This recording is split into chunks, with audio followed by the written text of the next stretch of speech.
Welcome. Happy to see you joining us around the world. Another edition of our church service here from Camas, Utah. And this week we thought we would try something a little bit different. I have been receiving a lot of emails over the years, and in the last probably 4 or 5 months they've just been stacking up because I have said that I'm not going to type them out with my 2 fingers anymore. There's so many that are on the web, and so much teaching, and it's archived and so forth. And our friend Eric out in the Petaluma area had a beautiful Q&A section where he took videos and audios and writings, and he categorized it all. So that's on all of our Living Miracles websites in Canada, Australia, and Europe, and America. But because there still is a flood of questions coming in, and you might say there's a wide variety of questions, some of them long, some of them short, some of them have some commentary followed by a question. It just felt like the most helpful thing to do would be to answer them occasionally on our church service. So we have a live studio audience here. Capacity crowd this morning. They're bulging in here, but everyone is here. So we might have some questions from the audience from time to time. Basically, these services are about an hour long, so we thought we would take some questions today. And my friend Francis Allen from the community, who's been a voice on some of our publications, Glimpse of Grace, and videos and so forth, has agreed to read some of the questions that have been sent in, and I was happy to respond. So we'll respond, I'll call upon the Spirit to come through in this kind of a context, knowing that we have about an hour. So if you want the long version of the answers, you can check out the stuff, the audio files and the video files on the web. There's much more in-depth explanation, and as well as the writings. If you have to turn to a book, A Course in Miracles is a pretty good book to pray over, and just you can even open it up as an oracle. It's fantastic. But what we'll try to do is, in kind of a concise way, is address some of these questions that are coming in, and just hope that that will be healing and comforting for you at this point, because it goes very, very deep, and it's really letting go of everything that you think you know and everything that you perceive about the world. So that is no small task. That is quite a bit of unlearning required, but we are going to joyfully join in that process today. And we might have a short musical interlude here in between the Q&A. We have a little MP3 player here. And we also invite you to come visit us too here in Camas, Utah. We are 80 West 100 North here in Camas, Utah. It's 84036. So if you've got a GPS and you feel like you're out in the Salt Lake City area, we're a little bit to the east of Salt Lake City, and pretty close to Park City actually. So if you'd like to come and join us here right in our living room sanctuary, we would love to have you here as well. And it's really a joy because I have so many people that write in, and I really have a desire to connect with you all. So I've enjoyed reading the email questions and printing them out and pretty much circling your questions. So they are now in the hands of Francis. So Francis can start things off for us. Thank you. This is a great pleasure for me to do this. In A Course in Miracles, it says, "You have every reason to be afraid as you perceive yourself. This is why you cannot escape from fear until you realize that you did not and could not create yourself." It seems that in the, quote, old-time religion, we were accustomed to thinking that we did not create ourselves, but that God did. Now I'm confused. In what sense do I think I created myself? And she has 2 questions. This next question is related to this one, I think. Do you want them both together? Yeah, we can listen to that part too. I have a close friend who is experiencing rage and is sometimes angry at me. Is that my rage? And am I obliged to try and feel it if I don't? Or can I just say, I choose peace instead of this? Does it mean that I should look deeper if I'm not feeling it? I assume that rage and fear are the same thing, however, right? I do feel afraid of her fear and often think that others can affect my peace of mind. That is my fear. Okay, that's a good question to start things off with. Well, let's just roll it back a little bit to some of the teachings you were talking about from that old-time religion, because a lot of us are quite familiar with that old-time religion. Francis grew up in that old-time religion, and so did I, and I'd think, well, maybe not Polly, but most of us have grown up in it. I know Helena has, and so forth. Well, the old-time religion that you're talking about, you're saying, was saying that God created us. And I think if you go deeper into that, that's where the metaphysics are so important, because we could say if we're talking about Christianity, which I think you are, you know, Christianity is really based on the teachings of the Bible. And if you look at the Bible, the first book in the Bible is Genesis. And it says that God created the heavens and the earth. And so we could say from our clarity and understanding of working with Jesus, with A Course in Miracles, that that's like half right. That God created the heavens.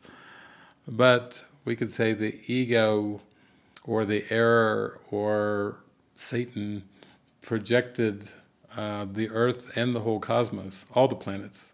That's right, Mercury, Venus, Pluto, projected from the ego, from Satan. So when we say that God created us, that's what we were all raised with. Most denominations would say that God created us, but they really look at that us because they're really working with the human component. And if they roll it back to the Bible in Genesis, the us is generally assumed to be Adam and Eve and all of the rest of the human beings that came after Adam and Eve. So, in that sense, the Bible does say in Genesis that God created us in His likeness and image. So, from our understanding now, we're feeling and we're really beginning to really clearly understand that God is spirit, and God creates like God. Just like in this world you get apples from apple trees, you get pears from pear trees, you know, you get cherries from cherry trees, like comes from like. We're not used to getting cherries from apple trees or oranges, you know, from pear trees and so on and so forth. That spirit comes from spirit. And in Genesis we have a lot of the begat word, you know, which is human lineage. And if we say that God created human beings and we say that God created human lineage, then we would say that that's a mistake, that God creates in spirit. So to be created in God's likeness and image is to be created as spirit.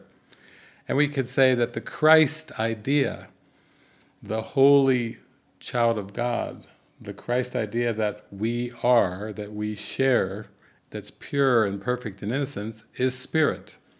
And Jesus was a reflection of that spirit.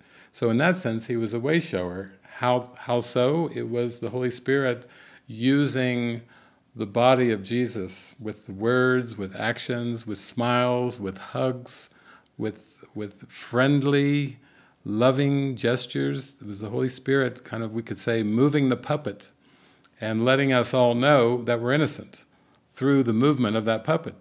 And now we are called to experience that same feeling. We're called to let the Spirit move the puppet.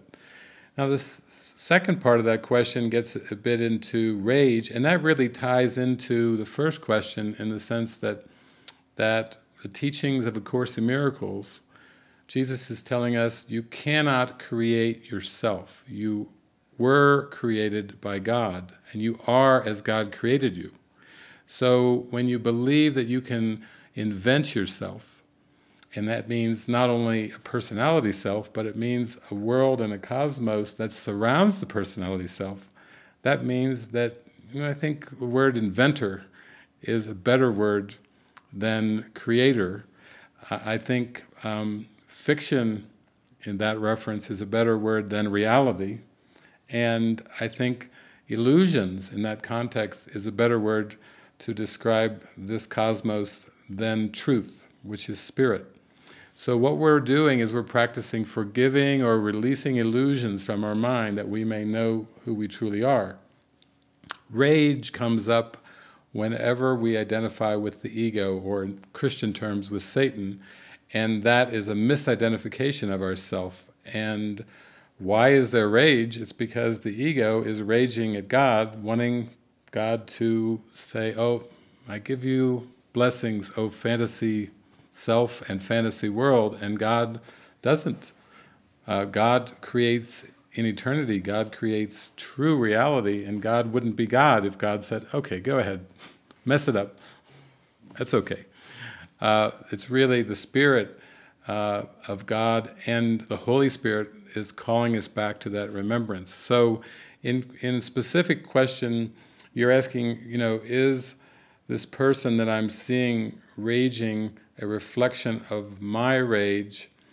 You might say that whenever you have any fear at all, then that's kind of a covering over a very intense buried rage.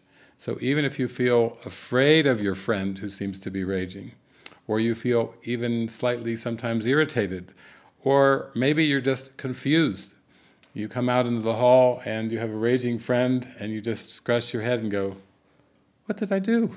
Is this my mind? It's just an opportunity for forgiveness, and you do have to get in touch with that rage. In other words, the Course in Miracles teach us that rage and fury is just a thin veil drawn over, you could even say minor irritation is a thin veil drawn over this intense rage and fury underneath in the subconscious mind. So it's very much a mind-watching opportunity, and when you feel any fear at all, it doesn't matter the degree of the fear or the form of the fear, that's just an indicator that you're still going deeper in your mind and you still have something to forgive, something to release. And ultimately, you do have to release the belief that you can create yourself and accept that you are a pure, beautiful, innocent creation of God, a spiritual creation. And that's letting go of the whole construct of the world. Okay. Good day, David.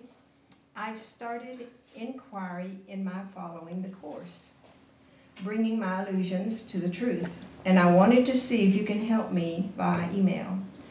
I have a friend that does it through the teaching of Byron Katie, the work. But when the truth shines in me and it reminds me of Jesus' teaching and I share it, it is met with resistance from her. She is angered when I will not stop my practice of the Course lessons while doing the inquiry.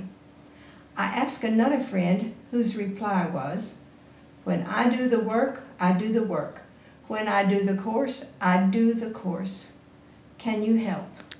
Blessings. Okay, that's beautiful. Well, I'll give a little story to start off the answer to that question. Helen Schuckman was the scribe of A Course in Miracles, and she took that down over a period of 7 years, from 1965 to 1972. And after she finished, Jesus still wasn't finished. He dictated a little song of prayer for her and a little psychotherapy pamphlet, and the presence of love was still coming through. She took down another book of poetry, and there was, some beautiful divine inspiration that came through in poetry, even in the gifts of God, mixed with some ego things that Helen still was working through.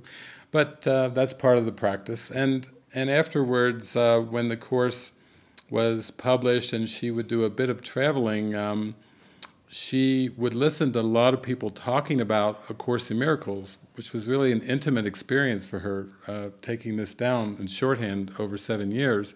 And she started to get kind of irritated at people who would seem to interpret it in different ways, or people that would seem to mix it, almost like it was a tossed salad. They would mix the teachings with a bunch of other teachings, which human beings tend to do.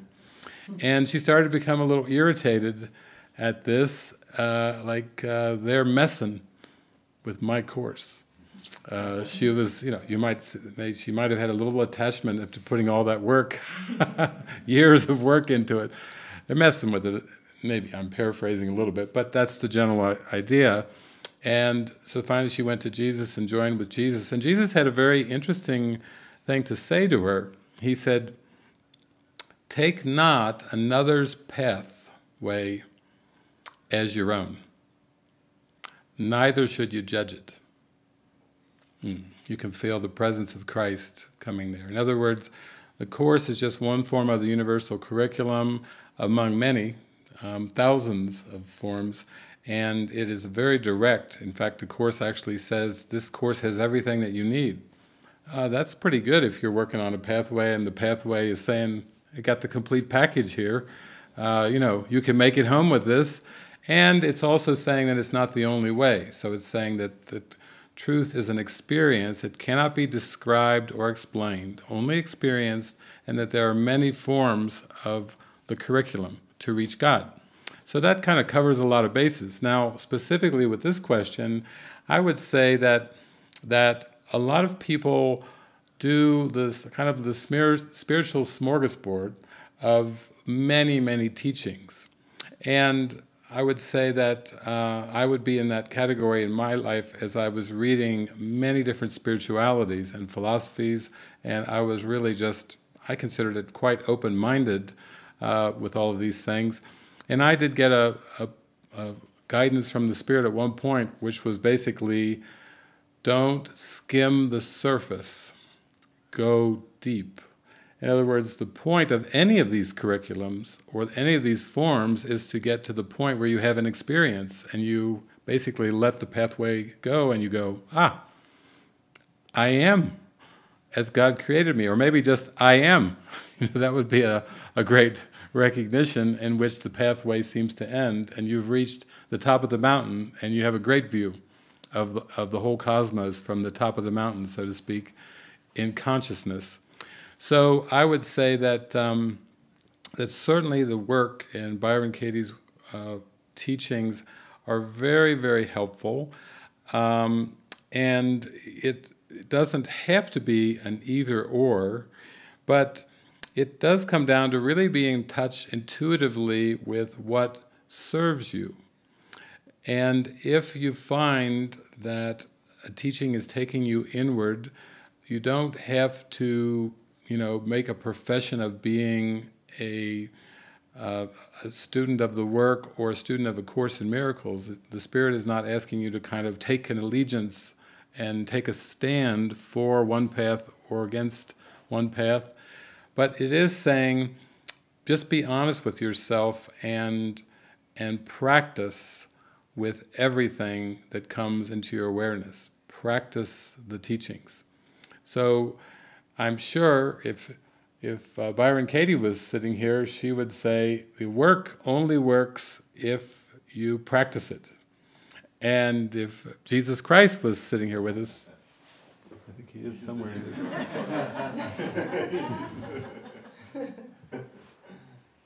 Very shiny. He would say, practice my workbook. That I was just talking at the monastery a couple of days ago, and I said that the pathway to God is 99.9% practice and 0.1% principle. So, because we're all kind of getting onto the vibe of the principle of forgiveness, and to the vibe of our connectedness and our oneness. Whether you study quantum physics, or you study Advaita Vedanta, or you use the work, or you use the course, or Adishanti, or whatever, really we're on to the principle, and now it comes down to the practice. And really, it doesn't have to be glitzy. It can look like shoveling some snow or snow blowing. I mean, you can have a joyful time with that. The form is the backdrop, and watching the mind and watching your thoughts and being vigilant for God and truth is really what it's all about. So I would say that is the answer to the question. Your friend who said, when I do the course, I do the course, and when I do the work, I do the work. And what's underneath the course and the work is mind training. And the answer would be to practice with your mind training as much as you can. And when you notice something coming up that's a grievance or a judgment or an attack thought or whatever, be willing to let it go and be free. Free your mind, as Morpheus said to Neo. Thank you. Okay.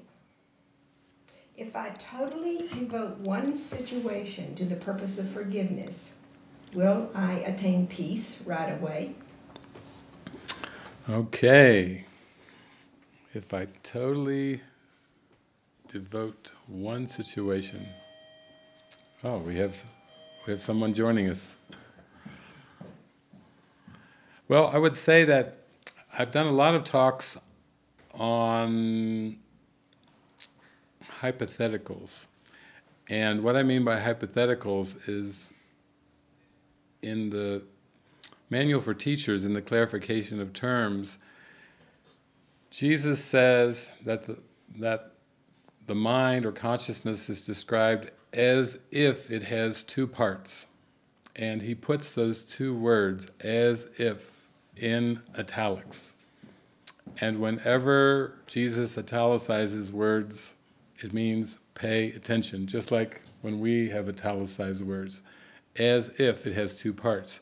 So I would say, oh, hi there, Will. I would say that the as-if part relates to the world of hypotheticals. And what I mean by that is that in the real world, in healed perception, in unified awareness, cause and effect are together. They are not separate. And in fragmented perception, the world of hypotheticals, cause and effect are separate, and they seem to be different. So when we talk about causes in this world, we're not talking about effects. But actually, they are simultaneous. The cause does not come before the effect, because the cause and the effect are simultaneous. In heaven, God is the cause, Christ's idea is the effect, and they are one. The Father and Son are one. Cause and effect are together and cannot be apart. It would be like in heaven to say, it would be like the effect saying to the cause, I'm out of here. I've had enough of this union stuff and oneness stuff. I know we're married for eternity, but I want a divorce, and I'm going to take my effectness away from your causeness, and I'm going to kind of make up my own world. I'm going to be the cause. I'm not going to be the effect anymore. I'm going to be the prime cause. I want to be the prime cause. I don't want to be just an effect. And there's even a workbook lesson that says, I choose the second place to gain the first. It's saying, learn how to be a happy effect of a very happy cause. That's the way that this is going. So the question is asking, if I devote myself to this purpose in one situation, can I attain peace? The one situation is the tricky part. Because in heaven there aren't any situations. In this world we have separated the world, we could say the ego has separated the world into separate situations. And then we try to deal with the world on the world's terms. So if we're in a relationship, we say, okay, we've got intimacy, communication, sexuality, finances, all the stuff that maybe a marriage counselor might talk with of two people who are getting married. We actually have Chris and Val getting married pretty soon. A marriage counselor might talk about these different aspects and maybe different situations.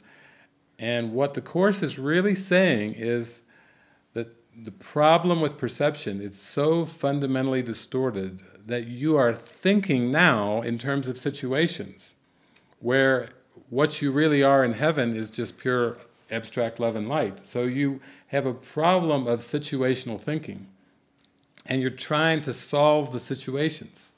Oh, if I just solve this with my relationship, and if I just got a job, that would solve the finance part, and oh, I've got a cold, so I need to get over the cold, and oh, it's my car's frozen, my car won't start, I got a car problem here. There's all these different situations that seem to be a mess, and we're juggling, trying to just make it through the day and trying to heal the situations, when really situational thinking is the problem, and we need to learn to listen to guidance and be led out of these situations. So it's a very simple question, but if you would devote yourself purely to peace or purely to forgiveness or healing, what it would do, it would unify your mind, and suddenly you would be in such bliss, and you would realize that, aha, there aren't any separate situations. I am a being of love and light, and I wasn't created to be fragmented into a bunch of little parts. I'm the whole of everything, and there's nothing outside of me. And that is the ultimate learning, you might say the ultimate experience of atonement, is seeing that you are one with God and therefore one with all, and there is nothing apart from you. So that's the answer to that question. It's more stop for a moment and even question the assumption of separate situations. Good. Thank you. All right, here's one about attack thoughts. I would like to take a moment to connect and just ask you if you could describe attack thoughts for me in depth.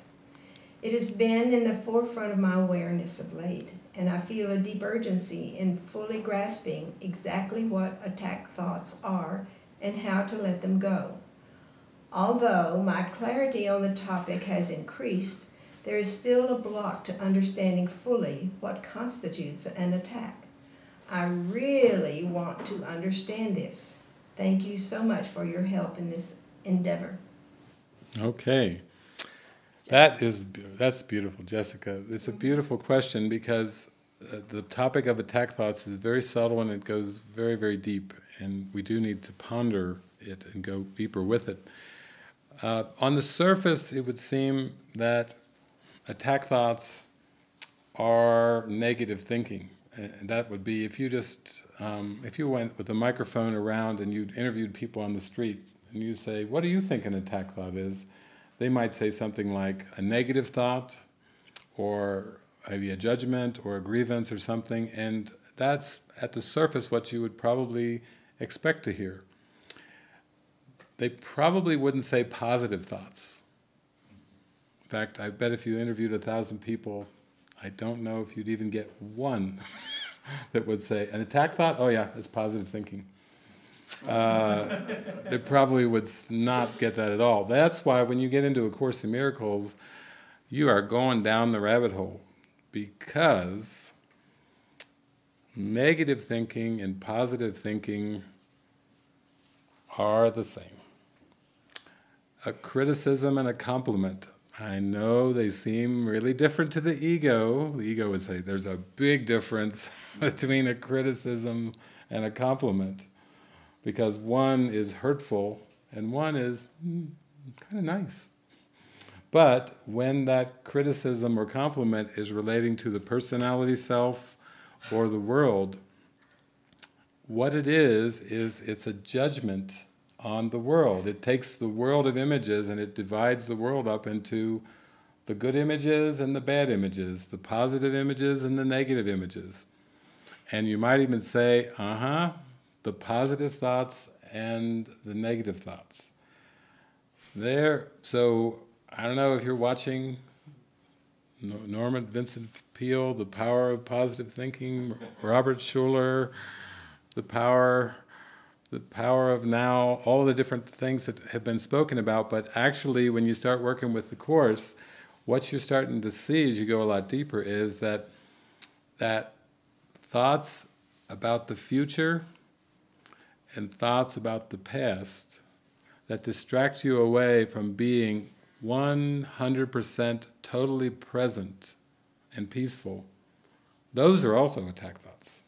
So if you keep following the Course, you will get more and more into subtle realms of starting to realize that, oh my gosh, everything that I think, and everything that I think I see from that distorted perspective of thinking is all a mask over my Christ identity. And that I need to be willing to trust the Holy Spirit and Jesus so deeply and be so much like a little child, so open and willing to just be shown step by step that actually I empty my mind, I empty the contents of consciousness and have nothing left except presence, except now, except peace. That's all that really remains when you empty your mind of attack thoughts. So, yeah, thank you, Jessica, for asking that question, because it is kind of going down the rabbit hole. It starts off with a common sense kind of feeling, and then the deeper you go, you're, whoa, this is deep stuff. Positive thinking's not going to get me out of this world? Whoa. I thought that surely that would do it, but you have to get to the point where you realize that really there's only one attack thought that you really need to forgive, only one. And that's the thought that you could be separate from your source. That's just one thought. Isn't it great? It's just one. It's not many, just one. But the ego has covered over that one, which is it, with legions of thoughts to make the awakening seem very complex and very complicated, but it's not. There's just one attack thought that's underneath all of these other ego-generated thoughts that are in time and space.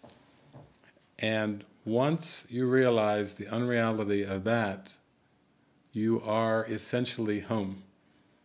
You have forgiven the world. You have released this false identity thought. And that was the only mistake.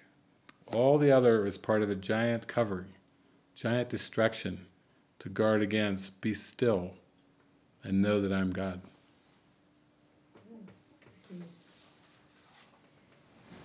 Hello, David.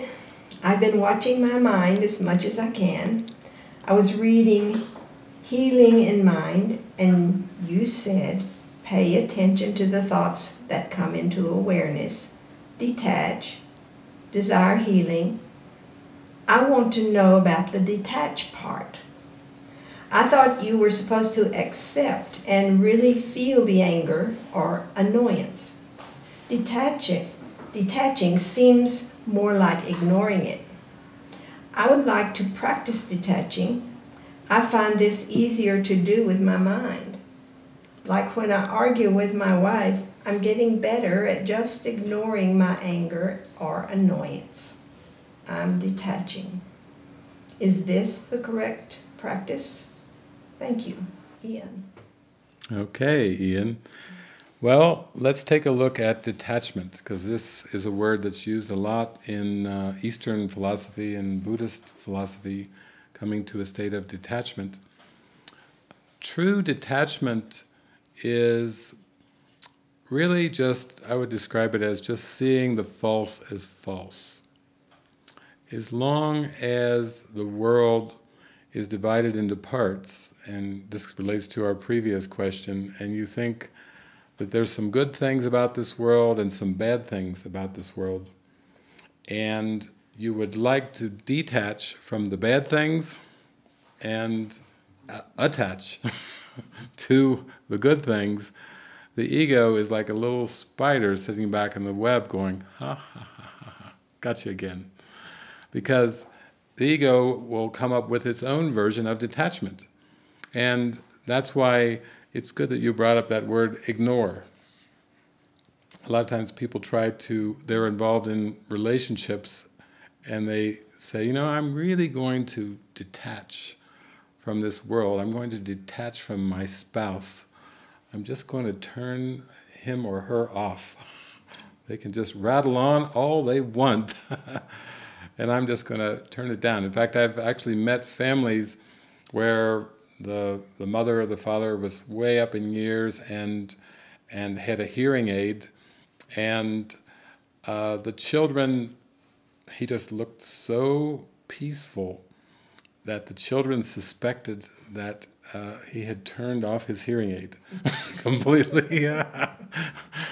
Because they were gossiping and chattering on and on and on, and he seemed to be oblivious. And so that would be to like turn it off and to not even hear the words. Now, I think we could say the teenagers might say just tuning out, zoning out. You know, we know the power of the mind. We can be selective with our perception. We can choose to tune in to somebody or tune out. But tuning out from what they're saying is really not the detachment that I'm talking about. It's more as you go deeper inside and practice the mind training of the workbook, and you start to sink deeper and deeper into meditation beneath all of the ego thoughts, the positive and the negative, then you reach a state where you have no investment in the thinking of the world, either positively or negatively. You don't care. Somebody could say, wow, you have grown so much. Or you have shrunk so much. You know, thoughts of beauty and ugliness, that beckons the question, really, if you feel like you were attached to earthly beauty in whatever way, beauty of colors or flowers or beautiful people or whatever, you would want to sink down in your mind to that place of such stillness that you had transcended, you had gone beyond the beautiful and the ugly. For example, like with Mother Teresa, if you hear interviews of people that met Mother Teresa, they say, wonderful, such love, such beauty, and so on and so forth, but they weren't talking about the form. In the world, wrinkles are generally not beautiful. Oh, I've got 10,000 wrinkles. Well, that's usually not a positive thing. Being hunched over is not really a good form in this world. The world likes it straight, not hunched. If you're Mother Teresa, the Hunchback of Notre Dame, that's not good. The other thing is, short and tall. On and on and on. You have to sink beneath all the judgments of the world and come to that stillness, that presence of who you really are, that's beyond all of it. And we could say that would be beautiful. That's like the Ray Stevens song, everything is beautiful in its own way.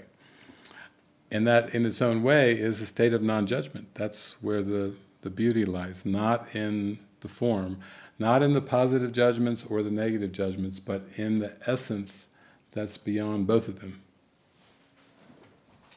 Thank you. Okay, this is a rather long one, but it's from Syria. Okay. Hello, David. Here is my question.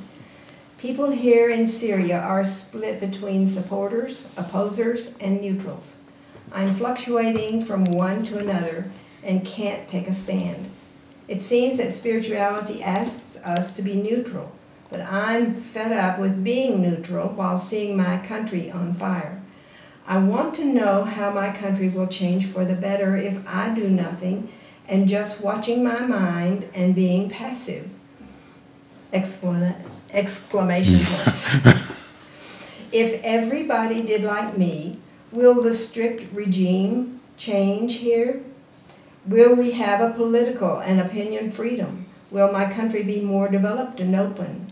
I know that there is no world outside, but when I look at history, I can see how people in other countries changed their world by revolting and fighting against oppression, like the Revolution in France, like the Renaissance in Europe. People in Europe wouldn't have had a better life if they didn't fight for change and freedom. People here are shouting for freedom, and I know that real freedom is freedom of the mind. But I also know that we need to have free environment for our souls. Arten and Persa, in The Disappearance of the Universe, told Gary that he is fortunate because the Allies won the Second World War, so that he is free today to study spirituality instead of fascism. So we can't deny that we need our outside world to offer us freedom and development so we can advance spiritually. I want to feel that I am contributing in changing the reality of my country and not ignoring it or being passive or selfish! Exclamation point. Please tell me how. Okay. Thank you, Grace. Well, thank you for pouring that out, because A Course in Miracles is a pathway that is asking us to change our perception of the world. And your question really relates to one of the early questions about, I perceive a friend of mine who has rage. Is that my rage? If your country is on fire, if there's people being slaughtered in the neighborhoods, in the streets, and bloodshed and so on and so forth, and you're practicing A Course in Miracles or you're practicing any kind of authentic healing, it's quite disturbing when you open up to the idea that the world that I perceive is a reflection of my thoughts and my mind and my consciousness. So if I perceive war in the world, then I have a war going on in my consciousness. If I perceive hatred, conflict, imprisonment, loss of freedom or lack of freedom, then all those things are reflections of what seems to be going on in consciousness. Now, really, also your question is, if I am passive or neutral, will this help my country? And I would say that there have been many great teachers throughout the centuries, and one I will invoke the spirit of is Krishnamurti. Because Krishnamurti was always calling, saying, come deeper, come still deeper, deeper into mind, always come deeper. And he was always talking about nationalism. So when we watch the news, or we look outside of our door, or we take a walk and we perceive a world and a country, the reason we perceive a country is because we believe in a country. And Krishnamurti was saying, are you willing to question the very belief in nationalism? Like when the astronauts went up to space and they looked down on the globe through the clouds, they saw land masses and water and everything, but they didn't find these black lines drawn in between, in the middle of the land masses. It was like historians, geographers, politicians. It was the whole concept of country. But when you get high enough and you see this blue-green planet with white wisps of clouds, you realize, oh my gosh, it's just one world, you might say, and it's not really divided up. You can't find the country boundaries from space. And Krishnamurti was just saying, yeah, guess what? The ego made up the countries as well as everything else. So when we're going for peace of mind, we're really opening to a peaceful perception of the world. We're asking for a complete transformation of our mind, of our consciousness, and literally coming to a state of mind where we see that, like you had said, there's no world outside, that actually we have an experience of the unification of consciousness, and that does bring an end to war, to strife, to conflict. So, is meditation the answer? Is stillness the answer? Is a quiet, tranquil mind the answer to all problems and all seeming problems? Yes, indeed it is. Is stillness practical? Yes, it's very, very practical. Is stillness neutrality? Well, we would say that as long as the mind believes in the ego and the ego's stream of thoughts, it doesn't really know what neutral is. In fact, that's part of the workbook lessons of A Course in Miracles. I have no neutral thoughts. I see no neutral things. That's part of the mind training of this workbook, is to say, well, you may use the word neutral, but Jesus is saying, while you're asleep and dreaming and while you identify with the ego, nothing to you is neutral.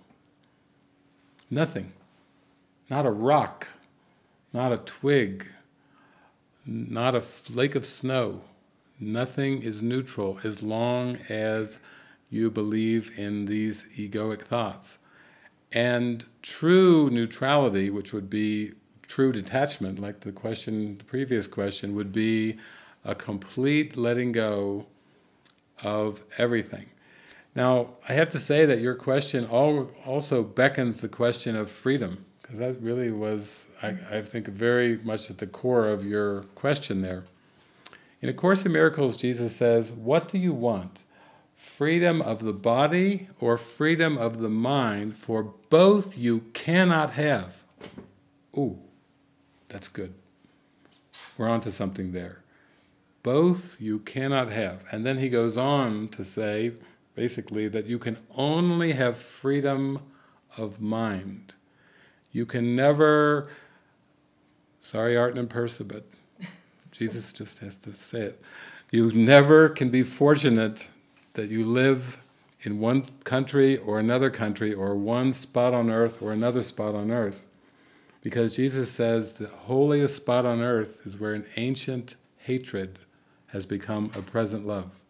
When you forgive, you realize that there are no holy spots, there are no sacred spots, there are no vortexes of energy, all this stuff. I know we've learned from the New Age, all this stuff, but we got to let it all go. There's nothing more holy or sacred than anything else. You know, there is no spot where God is not. We have to begin to see that we can only have freedom by letting go of our investment in the whole thing. We can't have freedom of the body. So, I know, people talk to me all the time about political freedom and winning the war and then communism and socialism and all those unfree people. Listen, I'm going to China and I'm not going to an imprisoned state because my mind is not imprisoned. When you are free, the whole world is free with you. When you accept the atonement, the correction, all the prisoners are set free.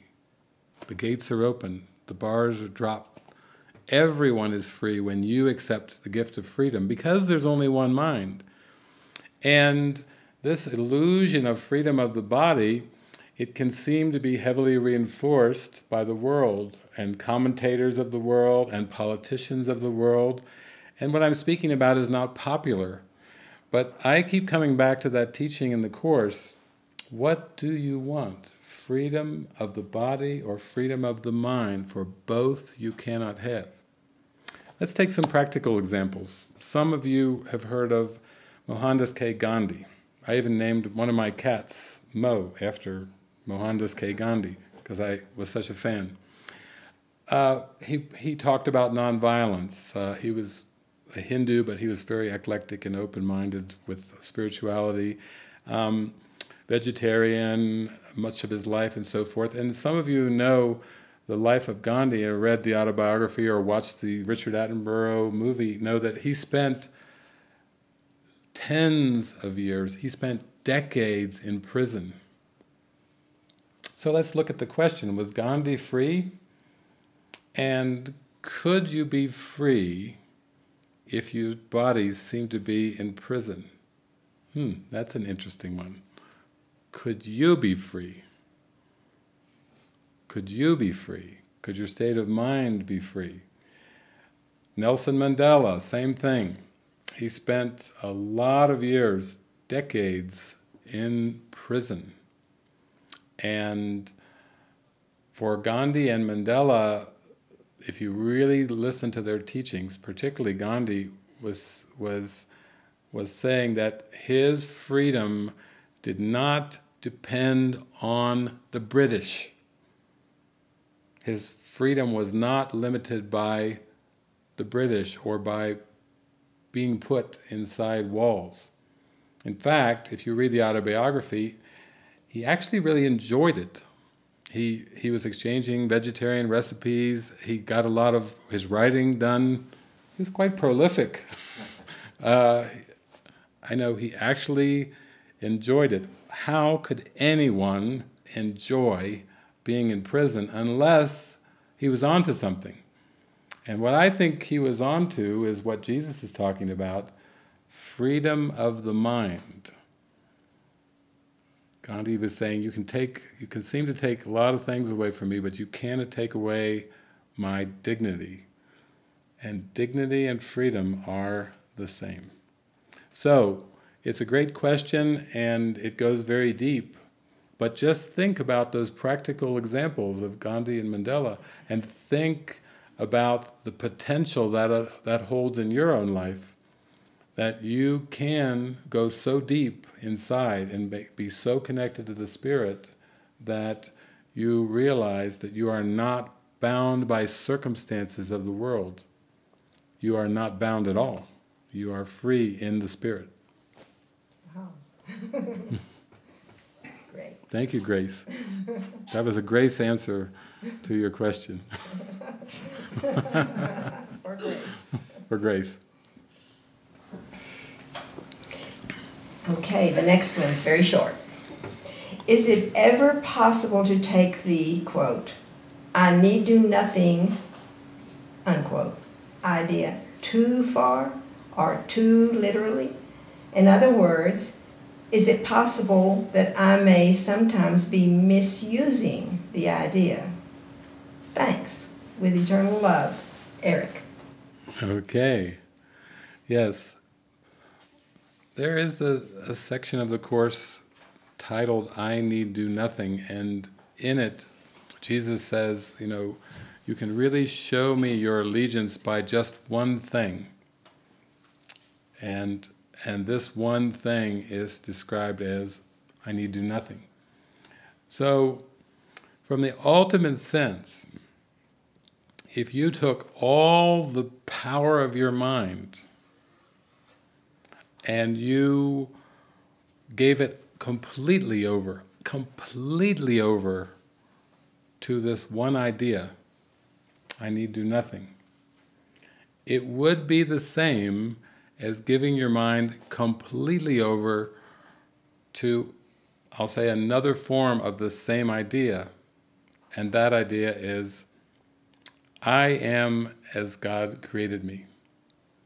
That one idea has already saved this world. It's saved this whole cosmos. Popeye said, I am that I am, and that's all that I am. The wisdom of Popeye. Yes, Popeye even. It's there. If you gave your full allegiance to that one idea, that is salvation. And of course the ego has a big investment in you not giving yourself over to that one idea. You might say that all of time and space was made that you would not give your allegiance to that one idea. Is it possible for the ego to hijack that idea and misuse that idea? Well, everything in terms of form, including words, is subject to the ego and the Holy Spirit. Everything of time and space, the ego can misuse. And the Holy Spirit can, of course, reveal to you the helpful use of everything in time and space. So, if we're talking about like students of the Course who read that passage and have not yet reached a point of readiness and willingness to forgive the world. Just by the very nature of having resistance to the love and to the light, the ego will attempt to misinterpret and to misuse even that teaching. I have traveled around the world, and I've been in 28 different countries, and I hear lots of stories, and I believe I was in southern United States, maybe down around Texas, and one time somebody told me in one of the groups that there was a course student in the group who was actually reading the text, and when he came to the I need do nothing section, he decided to take it literally. And he did not leave his bed for weeks.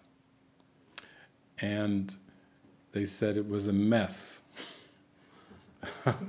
The bed was a mess. He stayed on the bed. He took I need do nothing to the point of I need do nothing, in a very literal way. There was urine, he defecated. It would be as if you had somebody that was paralyzed or so forth and did not make a movement or whatever, and they described it as quite a smelly situation. They went on great graphic details. And, you know, this was, you might say, an example, kind of an extreme example of taking something literally. And people have tried to do that with the teachings of Jesus as well. You know, I know for myself in my life, I started studying the Course in 1986. I studied it for 8 hours a day for the first two and a half years. And then around 1991, I was told, you know, take no thought for what you should wear, what you should eat. Just go forth, I will guide you, I will direct you. And so for 5 years, from 1991 to 1996, there was no tent, there was no house, no condo, no apartment. There was no place to consistently lay my head, and I was guided. And I just flowed in divine providence and learned to trust the Spirit every day. And all my seeming needs were completely taken care of. And then I remember years later, I met somebody at a group, and they said, I tried to do what you did, and it didn't work out. I got mugged, I got robbed, and I said, I didn't tell you to do what I did. I told you, we're about thinking with Jesus, thinking with Christ, opening and trusting and following our guidance. And it's not like a formula. You know, this isn't like a mathematical formula where you just plug in and go, I'll just do what he did. He looks pretty happy, so I'll do what he did. But this, it's highly individualized, and I would say that section, I Need Do Nothing, has been very, very profound for me, because when I prayed on I Need Do Nothing and said, Jesus, what does that really mean? Can you give me the meaning of that? What he was saying was, if you trust, and if you open up, and if you follow, if you listen and follow, then the belief in lack shall surely be washed away, and your needs, all of those shoulds, all of those ought tos, all of those I have to, all of those I must, that seems to be part of the human condition, will fade and disappear. And you will experience a state of joy, of true freedom, of true happiness, in which you need do nothing, in which the doer that you thought you were, the personality self, disappears. And you experience yourself as one with spirit, and not identified with the body or even being in a body. And that is the true, authentic washing away of the doer. That's really what the passage is pointing at, is truly forgiving that linearity, that linear concept, and accepting the reality of who you are in this present moment, in this gateway to eternity. Thank you. You're very welcome. Thank you. We got through some Q&As, and I think we'll probably do this again sometime, spontaneously. So we have beautiful services, and sometimes we have music videos and all kinds of different people leading them, but I do look forward to coming back and taking some more questions. So don't stop writing in, but if you have an expectation that you'll have these little fingers working, then you can let that one go. It's going to be this voice and going to be live streaming from now on. And actually Laverne got me hooked on this new thing called Spreaker. It's I can actually do live audio from an iPhone, and it can record, so that means I can be out and about traveling around the world, and it just gets posted up and to Facebook and all kinds of stuff. So I look forward to seeing you all here and on live streaming and on Spreaker. We'll see how that all works out, but thank you, and God bless.